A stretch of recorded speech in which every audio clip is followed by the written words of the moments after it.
I think it's a fantastic event. Very happy to be here on the panel. Pretty humbled. I think great founders and great like-minded people on the platform, and met a lot of sharp folks across. Super excited to be here. EComm Summit. Wish you the best and keep coming on year and keep inspiring.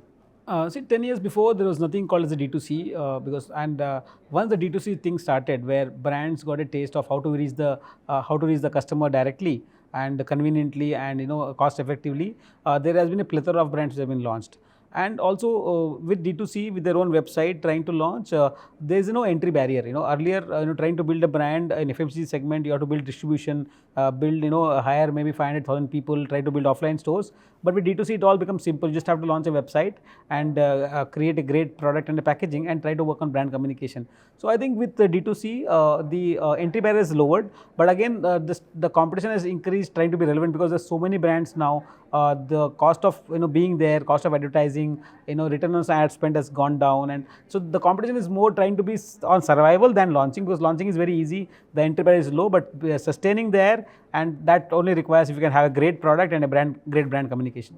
See, I think 10 years before, or maybe 15 years before, when modern trade was launched, when Big Buzz was the pioneer in 2007-8, Spencer's and Big Bazaar, everybody was saying that's the end of traditional trade and traditional retail, right? And back to 2023 today, 15 years now, modern trade is actually struggling to survive.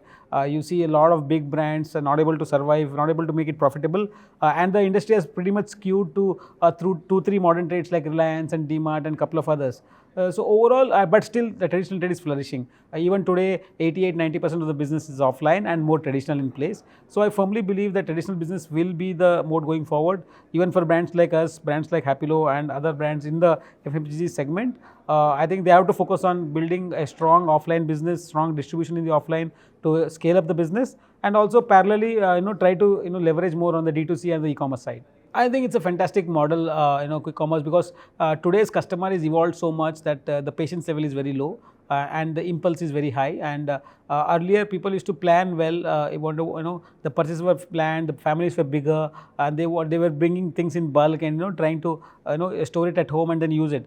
But today, the families become more linear, more nuclear in say 1 people, 2 people, 3 people, like that. People are staying away from their house, working in ITs, corporates and things like that. So they want convenience at play. They're not worried about paying a rupee or two for an extra, for a smaller pack, but they want more convenience and faster delivery. They cannot plan for a monthly purchase or a bi-weekly purchase, what used to happen earlier. Today, everything is impulsive. They want something in half an hour, they want something in half an hour. They're not going to plan for later. If that's not available, they'll move to something else. And also brand loyalty is pretty low. I think today convenience plays a bigger role. I think quick commerce is cracking the code beautifully. But again, on quick commerce, the cost of doing business is very high. Time will tell how they can actually evolve, and because the customer is now addicted to getting things in 10 minutes, 30 minutes, how they can be true to that nature and also make it profitable. That will be a bigger challenge for quick commerce, but for the consumer, it's a great opportunity and a great convenience for them.